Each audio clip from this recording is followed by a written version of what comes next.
주님의 사랑이 눈물 되어 적시네. 내 마음 내 아픔 주가 만져주네.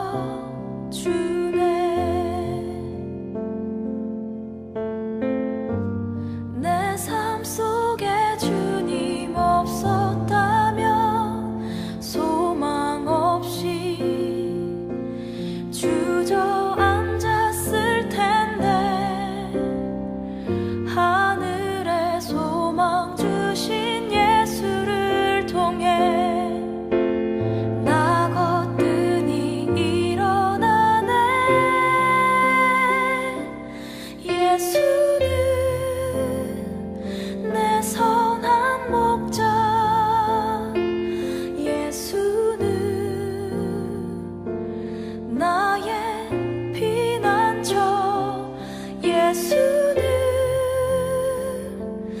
나의 위로자, 예수는 나의 모든 것.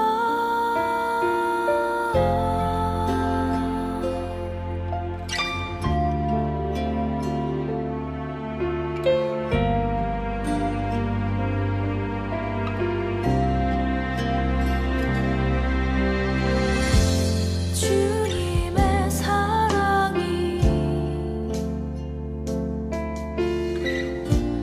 눈물 되어 예수님? 예수님, 아멘. 내 아픔 주가 만져주네.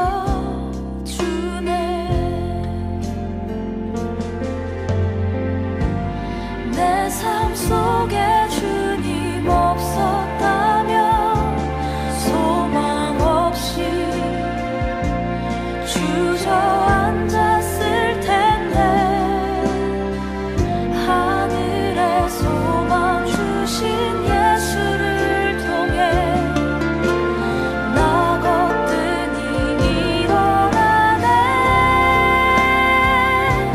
예수는 내 선한 목자,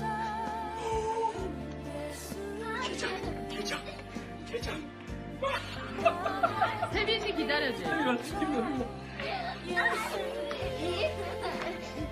아, 이거 기적인데 어떻게 했어? 됐어? 됐어? 됐어? 기적이에요, 기적. 하나님이. 나의 모든 것. 예수는 내 선한 목자, 예수는 나의 피난처, 예수는 나의 위로자, 예수는 나의 모든 것. 온유 아빠가 장종택 전도사예요. 장종택 전도사님인데 작년부터 올해 초까지 가장 핫하게 간증하고 다녔죠. 근데 어떤 분이 간증문 전체와 연관되어서 어떤 교회 설교했던 것들을 간증문처럼 저한테 보냈어요. 그 연결이 되어가지고 그것을 또 발췌해가지고 여러분에게 함께 전하는데 왜 중보기도가 중요한지 설교 속에 있습니다. 잘 찾으시기를 바랍니다. 우리는 중보기도 해야 될 수많은 일들이 있어요. 이분이 이런 간증을 했더라고요. 미국에서 한국의 예배 사역을 위해서 왔습니다. 어떤 대형교회에서 간증하는 중이에요. 저는 미국에서 13년을 살았고요. 미국 대형교회에서 예배 사역을 하다가 가끔 한국에 초청받아 캠프 예배 사역을 한 적이 있습니다. 그런데 한국 성도들의 찬양할 때의 뜨거운 모습과 설교할 때의 모습이 달랐고 예배 이후의 삶이 달랐습니다. 캠프에서 설교할 때 핸드폰 보는 학생들이 절반이나 되었습니다. 그들의 이중적인 신앙생활을 보면서 하나님이 한국을 향한 사역에 마음을 주셔서 미국의 모든 사역과 영주권을 포기하고 한국에 왔습니다. 그런데 막상 순종하여 한국에 오니 전혀 수입이 없었습니다. 청빙해서 온 것이 아니라 하나님께 기도하고 그냥 순종해서 온 것이기 때문에 살기가 너무너무 어려워졌습니다. 동두천 재건축집에 살았는데 목욕도 할 수가 없었고 도시 가스비를 못 내어서 끊어졌습니다. 이때 깨달았습니다. 순종을 하면 고난과 역경이 오는 것을 깨달았습니다. 이런 어려움 속에 태어난 딸이 둘째 딸이었습니다. 그런데 순종을 하니까 또다시 고난이 다가왔습니다. 몇 년간 고난이 계속되었습니다. 근데 고난도 가장 큰 고난이 다가왔습니다. 8살 둘째 딸에게 특이성 뇌염이 생겼는데 병원에서 원인도 모르고 치료 방법도 없었습니다.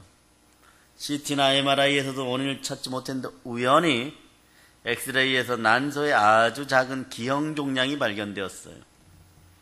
종양을 공격해 하는 항체가 뇌를 공격하는 이상한 병이 발생했습니다. 예, 뭐는 이상하지 않겠어요, 여러분? 무엇은 요즘 이상하지 않겠어요? 예, 뇌는 죽어 있고 숨만 쉬고 나머지 신체의 모든 기능이 정지되어 있었습니다. 통증을 못 느끼고 하루 종일 눈만 뜨고 있었어요. 항체가 공격해서 불면으로 잠을 20일 동안 자지 못하게 되었습니다. 눈을 뜨고 있지만 자 보세요. 앞을 보지 못하는 상태입니다. 아까 그 아이가 그런 거예요. 눈이 분홍색으로 바뀌어갔습니다. 그리고 이제는 죽어가는 도중에 시도 때도 없이 발작을 했습니다. 발작을 한번 일으키면 2시간, 5시간이 일어납니다. 온몸을 비틀고 몸에 있는 주사바늘 모두 뽑기 때문에 몸을 눌러 막아야 합니다. 이 모든 일을 아내와 제가 교대하며 해내야 했습니다. 근데 종양을 제거했지만 종양 때문에 생긴 항체가 계속 뇌를 공격하고 있어서 혈장 분리수술을 시도했습니다. 혈장 분리술을 4시간 하게 되면 큰 바늘침이 심장까지 찔러서 피를 뽑고 다른 피를 갈아주는 위험한 치료 방법입니다. 이거밖에 없었습니다. 부작용으로 죽을 수 있다는 동의서에 사인을 하면서 너무나 무서웠습니다. 딸에게 외부 피가 들어오면 몸이 적응이 안 되어서 몸에 오한이 와서 몸이 떨렸습니다. 의사는 말했습니다. 우리가 할 수 있는 일이 이제 없습니다. 중환자실에서 숨을 쉬게 할 수만 있을 뿐입니다. 처음에는 소망이 강했는데 점점 저의 믿음을 시험하는 상황이 다가왔습니다. 그러던 어느 날 딸이 무언가를 씻고 있는 것이 보였습니다. 입안을 살펴보니까 자기 입안에 속살을 뜯어서 씻고 있는 것입니다. 딸은 뇌가 정지돼서 통증을 느끼지 못합니다. 간호사를 부르는 사이 딸은 한 번 더 크게 씹어서 입안에 혈관이 터져 피가 뿜어져 나왔고 간호사가 들어와서 마우스피스 채우고 피를 뽑고 응급처치를 마쳤습니다. 딸의 피 묻은 얼굴을 닦으려고 하는데 이 근처에 하얀 게 보였습니다. 떼어보니 딸의 이빨이었습니다. 마우스피를 너무 꽉 물어서 이빨이 빠진 것입니다. 이때 저의 이성을 잃어버렸습니다. 하나님에 대한 분노가 올라왔습니다. 하나님을 원망하며 하나님 도대체 이게 뭡니까? 소리치면서 울부짖었어요. 그때 잠깐 저에게 음성이 지나갔습니다. 그 음성이 너무 선명했습니다. 너 이래도 나 신뢰하니? 주저하고 말을 하지 못했습니다. 이때 믿음은 안개하는 것이 아니라는 사실을 깨달았습니다. 우리는 좋으신 하나님, 선하신 하나님, 은혜가 풍성한 하나님을 안개하지만 그날 밤에 하나님은 달랐습니다. 사자 같은 하나님이셨습니다. 믿음은 삶으로 증명해 내는 것이라는 것을 그때 깨달았습니다. 또 한 음성이 들렸습니다. 이제 너가 한 말에 대한 책임을 져야지. 그동안 제가 얼마나 많은 하나님께 찬양으로 고백을 하며 살았습니까? 앞에서 많이 우쭐댔죠. 작곡도 잘하고. 사실 우리는 예배당을 벗어나면 고백한 것을 잃어버립니다. 그날 밤 속이고 산 저를 보게 되었어요. 많이 회개했습니다. 특히 자신에게 정직하지 못했음을 회개했습니다. 사람들은 죽음 앞에서 정직해지는 것을 알았습니다. 우리에게 예수님은 돈과 성공을 위한 매개체이지는 않습니까? 이분이 이제 그렇게 질문을 던지는 거예요. 한국 기독교인들은 말씀도 읽지 않는 사람들이 많습니다. 우리가 드린 찬양의 말씀처럼 우리가 살았더라면 기독교가 욕을 먹지 않았을 것입니다. 오늘날 저런 대통령도 뽑아놓지 않았을 거예요. 오늘 아버님에 대한 연락을 받았는데 아버님은 국가유공자예요. 진폐증 환자예요. 옛날 광산업을 하시다 진폐증을 얻었는데 그래 우리 집의 자식들은 한 2명까지는 무료로 대학원까지 다 갈 수 있습니다. 그런데 아버지는 그 문 대통령만 나오면 그 병실에서 빨갱이화 되어가는 대한민국을 볼 수 없다고 TV 다 끄라 그럽니다. 어떤 것이 애국입니까? 저는 그런 생각들을 해봤어요. 조국이라는 이름은 말하지 않아도 알아야 되는 것입니다. 이제 여러분들은 행복한 시간들이 다가와요. 죽음 앞에서 그 딸의 죽음 앞에서 솔직해진 이 장동책 전도사처럼 여러분들도 중보기도의 시간을 넘어서 하나님이 이 나라를 위해서 여러분에게 반드시 물어 요구하는 것이 있을 겁니다. 그때 정직하시기 바랍니다. 우리가 드린 찬양의 말씀처럼요. 정말 우리가 살았더라면 기독교 욕 먹지 않아요. 우리는 우리의 속마음이 들통나야 합니다. 가짜 그리스도인이 교회에 많이 있습니다. 왜 하나님의 핸드폰보다 못한 하나님이 되어야 합니까? 다른 사람들이 당신이 교회 다닌다고 얼마나 알고 있습니까? 혹시 나 때문에 교회 안 가는 사람이 있습니까? 하나님이 나를 어떻게 알고 계실까요? 다음날 아내가 예배 사역을 다시 시작하라고 합니다. 그러면 아내가 이렇게 얘기합니다. 당신이 일해야 하나님이 일하신다고 얘기합니다. 아내가 고생할 것을 생각하니까 마음이 아프지만 사역을 했습니다. 준비하는 동안 힘들지만 예배를 하고 나면 이상하게 새 힘이 생겼습니다. 딸을 위해 기도할 힘이 생겼습니다. 그때 이상한 변화가 저에게 다가옵니다. 사역자들이 저희 가정의 이야기를 듣고 기도해 주기 시작했습니다. 본문의 말씀은 베드로의 장모가 중한 열병을 앓고 있는데 사람들이 구하며 중보하고 그럴 때 예수 그리스도께서 예수님이 열병을 꾸짖어 병을 쫓는 내용입니다. 여러분들은 이 나라 앞에서 죄 없다 못할 것입니다. 여러분들은 이 나라에 대한 책임이 있어요. 이 나라를 위해 중보해야 될 줄을 믿습니다. 예수 전도단의 한 분이 기도하다가 받은 말씀이라며 알려주신 구절이에요. 우리 딸도 중보 기도를 하면 병이 나을 수 있다는 확신이 생겼습니다. 그리고 인터넷에 딸의 사진을 올리고 중보 기도를 요청합니다. 중보 기도를 요청할 때 말칠에 뿌린 형식적인 중보 기도는 사용합니다. 정직한 중보 기도를 요청했습니다. 인터넷에 올린 사진을 보고 딸처럼 기도해 주는 점이 많아졌습니다. 수백 통의 중보 기도 문자가 들어왔습니다. 그 문자에 공통점이 있었습니다. 문자를 통해 중보 기도의 비밀을 알게 되었습니다.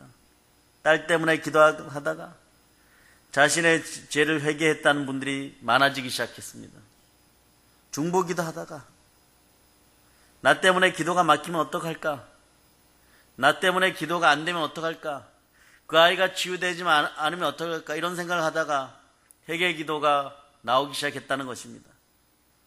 중보 기도는 우리를 죄에서 벗어나게 하는 것이었습니다. 남을 위한 기도가 자기를 살리는 기도가 되었습니다. 하나님을 만난 사람은 반드시 바뀝니다. 예수님을 믿는다면 절대 가치가 바뀝니다. 우리는 새벽마다 외치죠. 여러분들이 주여 내 마음에 부활해 주는 주인으로 오세요. 순종합니다. 항복합니다. 굴복합니다. 정말 그렇게 되기를 축복합니다. 여러분이 그렇게 되면 제가 이 자리에 없어도 될 거예요. 여러분들이 그런 분들이 되시기 시작하면 하나님은 저에게 어쩌면 또 다른 일을 정말 순교의 십자가를 맡기는 거대한 사역을 시작하라고 할지도 모릅니다. 여러분에게 그런 날이 빨리 오기를 바랍니다. 예수님 중심이 되어야 합니다. 이번에 이제 계속 얘기하는 거예요. 가장 소중한 것이 바뀌어야 하는 것입니다. 우리가 기도에 응답이 안 되어 실망을 한 적이 많습니다. 그럴 때 시편 66편 18절을 생각해야 됩니다. 찾아보세요. 다 아는 얘기죠. 자, 시편 66편 18절.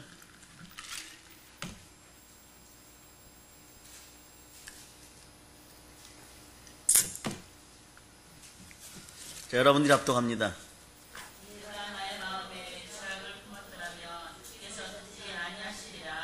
예, 우리 마음에 제약을 품었다면 하나님이 듣지 아니하시라는 말씀입니다. 여러분, 이제 여러분 자범죄, 고범죄 때문에 싱거운 회개들 하는 것들은 이제 그만 스탑합시다. 정말 죄는 예수 믿지 않는 죄예요.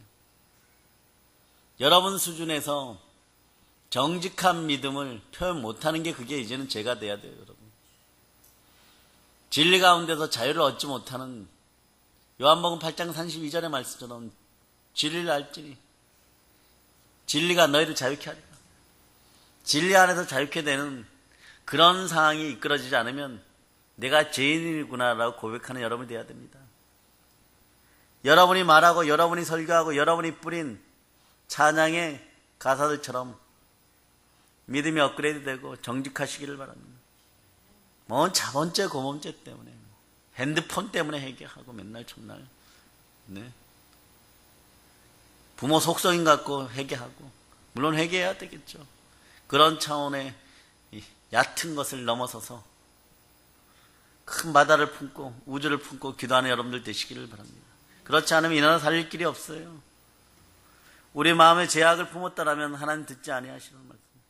시골의 노인들도 지금 울분을 금치 못하고 천형처럼 해결책이 없는 질병을 가지고도 나라를 생각하면서 정말 무엇이 잘 되고 잘못되었는 줄 알아요. 그러나 우리는 예수 믿는 사람들이기 때문에 무엇을 해야 되는지 아는 것입니다. 그 길을 가면 반드시 죽는다가 정해진 길을 가신 분이 예수 그리스도예요. 내 안에 죄악이 기도 응답을 방해하는 그런 역사가 없기를 바랍니다. 설상가상으로 6살 셋째 딸이 신종플루에 걸려버렸습니다. 거기에 소아 우울증이 찾아왔어요. 부모가 모두 병원에 있으니까 셋째 딸은 친척집을 전전해야 했는데 둘째 딸 옆 병실에 입원을 하게 되었습니다. 의사는 청천벽력 같은 소리를 합니다. 셋째가 더 위험하다고. 부모가 돌봐야 된다고 얘기합니다. 아내가 셋째를 맡아 생활을 챙기고 제가 둘째를 맡아야 하는 상황이 되었습니다. 우리 가정을 통해 그리스도가 살아 계심을 이제부터 느끼시면 좋겠습니다. 작년 3월 20일 날 2015년이에요. 찾아보니까 2015년 갑자기 발작이 시작되었어요. 예, 조금 달랐습니다. 혀가 꼬이면서 귀신이 들린 것처럼 이상했습니다. 그러다 아이가 갑자기 깨어나면서 예수님하고 깨어났어요. 순간 이때 좀 핸드폰을 잘 활용하세요. 제가 순간적으로 핸드폰 동영상을 찍었어요. 병원이 발칵 뒤집혔습니다. 모든 면역 체계가 사라지고 근육과 살이 없어 물 한 방울도 못 넘기는 아이가 말을 한 겁니다. 병원이 뭘 할지 몰랐어요. 재활을 하자고 했습니다. 마사지 하는 사람이 마사지만 했습니다. 8일 후에 대낮에 신발을 신겠다고 했습니다. 아까 그 장면인데요. 병실에서 딸이 웃으며 걸어 나왔습니다. 예, 그 동영상이에요. 기적을 외치면서 딸과 같이 걸었습니다. 그 광경을 보고 간호사들이 모두 울었고 그 자리에서 몇 사람은 교회 가겠다는 눈빛을 보내왔습니다. 한 의사분이 주님이 하셨다고 고백합니다. 딸이 회복되고 많은 곳에서 인터뷰 요청이 들어왔고 그날 이후에 내가 예배 사역지에서 예배를 사역만 하였더라면 이루지 못할 놀라운 간증과 회복과 회심의 역사가 제 주변에서 일어나기 시작했습니다. 하나님은 이런 방법이에요. 죽도록 우리 눈으로 보기에는 고생하고 마음을 내려놓고 찍고 또 찍고 또 찍고 가로로 자르고 세로로 자르고 그러신 것 같아요. 그런데 그래도 여러분 마음속에 주인은 예수 그리스도십니까? 한국 기독교의 현실에 우리 가정에 간증이 필요했던 것 같습니다. 한국의 기독교가 추상적인 믿음이 많았던 것 같습니다. 3월 30일에 퇴원했는데 병원에서는 딸의 기억력을 걱정했습니다. 항체와 약이 뇌를 공격해서 내가 너무 작아져서 8년간의 기억을 상실한 가능성이 있다고. 8살 살았는데 뭐 8년의 기억을 상실해버리면 그건 바보죠. 퇴원해서 지능검사를 해보니까 딸이 4살이었습니다. 반 정도만 되는 거예요. 어제 밥 먹은 기억이 나지 않는 정도였습니다. 올해 다시 지능검사를 했습니다. 9살로 회복되었더군요. 의사가 깜짝 놀랐습니다. 내 재활은 매우 더디다고 했는데 어떻게 이렇게 될 수가 있냐고요. 작년 11월 달에 너무 궁금한 게 있었습니다. 딸이 예수님 하면서 깨어났기 때문에 딸이 사경을 헤매고 있을 때 어디에 있었는지 궁금했습니다. 사람이니까. 조심스럽게 딸에게 너 아플 때 어디 있었나 하고 물으니까 아픈 기억 때문에 대성통곡을 했습니다. 저는 무릎을 꿇으면서 미안하다고 빌었습니다. 다시는 안 물어보겠다고 빌었습니다. 크면 말할 때 듣자고 아내와 이야기했습니다. 근데 얼마 시간이 지나지 않아서 또 다른 기적이 있습니다. 금년에 엄마가 딸들하고 이야기하고 있는데 셋째 딸이 엄마에게 이렇게 물어봅니다. 엄마, 하나님 음성을 들어봤어? 그러니까 엄마가 성경 읽을 때 하나님이 말씀하시지라고 했더니 다 이 모양이죠. 다 여기까지죠. 여기까지가 수준이에요. 그런데 아니 그거 말고 지금 말하는 것처럼 들어봤냐고. 둘째가 옆에서 그 이야기를 듣더니 하나님의 음성은 크고 굵어 이렇게 대답하는 거예요. 그래 계시록은 전부 크고 굵게 나오죠. 거룩을 표현할 때도 엄마가 묻습니다. 다급해서 뭐라고 했는데 이러니까 내가 울고 있는데 오냐 내가 너 살려줄게 크게 말씀하셨다는 거죠. 제가 어떻게 살아야 할지도 또 바뀌었습니다. 인간에게 가장 큰 벌은 자녀가 부모 앞에서 먼저 죽는 것입니다. 하나님은 예수님이 십자가에 매달려 피 흘리며 죽어가는 것을 하늘에 다 보고 계셨을 것입니다. 하나님이 이처럼 나를 사랑하사 너무 사무치게 마음에 와닿았습니다. 우리 딸이 의식이 없을 때 부모가 아무리 불러도 대답을 못했습니다. 만약 우리가 우리 딸과 같이 하나님이 부를 때 의식 없이 대답이 없지는 여러분 않습니까? 하나님의 부름에 반응하는 삶을 살아야 되겠습니다. 그러면서 이제 좀 아쉽죠? 마지막 간증 한 가지 더 하겠습니다. 딸이 아프고 7일 되었을 때 집의 베란다에 딸의 자전거를 보면서 통곡하며 운 적이 있습니다. 첫 번째 이유는 주인이 없어서 슬퍼서 울었고, 두 번째는 딸이 아빠 자전거 타러 가자고 할 때 아빠 지금 할 일이 있어 하고 나중으로 미룬 게 생각났습니다. 그러면서 하나님 이전의 일상으로 돌아가게 해주세요. 우리 딸이 자전거 탈 수 있게 해주세요. 여러분 삶에서요, 평범하게 별 응답 없이 그냥 건강하게 갈 때 감사하시기 바랍니다. 오늘 전부 병원을 가봤는데요. 병원이 한 도시예요. 근데 끊임없이 택시들이 들어와요. 근데 전부 다 아픈 사람이 끊임없이 들어오는데 전부 다 아픈 사람이에요. 조금 더 있다가는 큰일 날 뻔했어요. 대한민국은 아픈 사람만 있는 줄 알았어요. 더 아픈 사람들이 많이 생겨나는 시대가 되었죠. 화병들이 많이 생길 거예요. 이 나라에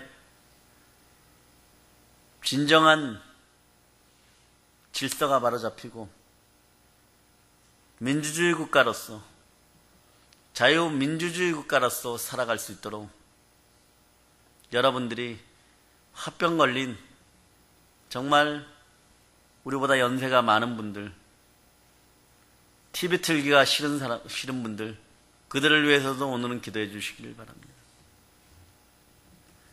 단조로운 일상이 얼마나 감사한 축복인지를 깨달으시기를 바랍니다. 그럴 때 기도하시기를 바랍니다. 하나님 우리의 일상을 위해 매일 성실하게 일하시는데 우리의 영혼이 그것을 보지 못하는 것이에요. 일상이 최상의 인생이 되어야 됩니다. 일상에 감사해야 됩니다. 저희 가정을 통해 우리 자신의 영적 정체가 무엇인지 알게 되기를 바랍니다. 그리고 너의 한 말에 책임을 져야지. 하나님의 말씀을 기억하시기를 바랍니다. 하나님은 내 가정을 통해서 여러분에게 하고 싶은 말이 있으셨습니다. 나 살아있다. 그래 여러분, 그렇게 끝을 맺었는데요. 이제 그게 초청하신 목사님이 좀 강하게 선포를 했어요. 뭐라고 선포를 했냐 그러면, 신앙은 이론이 아닙니다. 신앙은 관념이 아닙니다. 신앙은 철학이 아닙니다. 신앙은 암기가 아닙니다. 신앙은 하나님을 신뢰하는 것입니다. 신앙은 절대적으로 예수를 신뢰하는 것입니다. 신앙에는 반드시 열매가 있어요. 삶으로 입증되어야 합니다. 저도 저와 여러분에게 동시에 질문합니다. 진리 앞에서 여러분이 한 말에 대하여 정직하십니까? 이제는 그렇지 못하다면 여러분 양심에 정말 미사일이 떨어지는 충격이 있기를 예수 피로 미리 선포하고 우리 마음의 주인 되신 예수 그리스도께 청구해 놓습니다. 살아계신 하나님을 믿는다면요, 기도의 무릎을 꿇어야 할 것이고, 내 자신만을 위해서가 아니라 이 나라를 위해, 다른 사람들 위해, 아픈 사람들 위해, 구제와 선교 대열에 있지 못하는 우리 인생들을 위하여 중보하며 기도해야 합니다. 오늘은 특별히 여러분이 아는 환자들을 위해 기도했으면 좋겠습니다. 교회 내에서 예배와 우리 삶의 예배가 동일시되기를 축복합니다. 걸어가는 발걸음에 보혈이 찍히기를 바랍니다. 우리의 삶이 예배가 되어야 됩니다. 정직한 중보기도를 해야 합니다. 정직한 중보기도를 하면 기대감이 생깁니다.